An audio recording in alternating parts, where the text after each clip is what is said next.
नमस्कार साथीहरू, मेरो पहिलो भिडियोमा हजुरहरूलाई स्वागत छ। म सरला राहुल। यदि हजुरहरूलाई यो भिडियो मन पर्छ भने लाइक, कमेन्ट एन्ड सब्स्क्राइब गरिदिनु होला। साथीहरू, आजको सुन्दर दिनको सुरुवात यसरी भयो। म बिहानै नुहाएर गाईलाई घाँस हाल्न र पानी प्याउन धसालतिर लागे।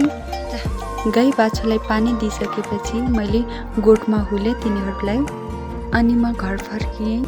घर फर्किँदा भो मनाउनको लागि सबैजना बारीमा जम्मा भइसकेका रहेछ। सबैले आफ्नो चुलोमा सेल, पुरी, टाटे बनाउनु भयो। बनाइसकेपछि हामीले खाएर एकछिन रमाइलो गऱ्यौँ। उतातिर देउरा खेलिराखेका छन्। त्यसपछि हामी धान कुट्नतिर लाग्यौँ बेलुकाको लागि खाना भात पकाउनको लागि। अनि सबै बहिनीहरूसँग रमाइलो गर्दै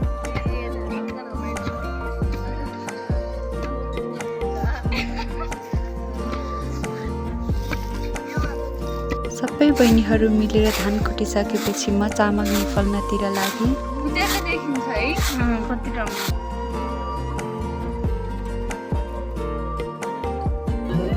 अनि हामी चामल लिएर बारीतिर लाग्यौँ। बज्यूले चामल लिएर खाना बनाउनु भयो। अनि एकछिन हामी रमाइलो गऱ्यौँ। त्यहाँतिर सबैजना खेलिरहनु भएको थियो। एकछिन रमाइलो भयो। उतातिर बज्यू ठुलो मम्मी हेरिरहनु भएको छ। त्यसपछि बहिनी र म बत्ती जलाउन पावर हाउसतिर लाग्यौँ। आधीसम्म गयौँ, तर अङ्कलले बत्ती जलाइसक्नु भएको रहेछ। हामी फिर्ता भएर साँझको खाना खान लाग्यौँ। सबैजना बस्नुभएको थियो। यतातिर मम्मी हाल्दै हुनुहुन्थ्यो, सबैजना खाँदै हुनुहुन्छ। आजको दिन एकदमै रमाइलो भयो। आज साँझ पनि परिसक्यो। यो भिडियो यति नै हेरिदिनु भएकोमा धेरै धेरै धन्यवाद। अर्को भिडियोमा भेटौँला। By by.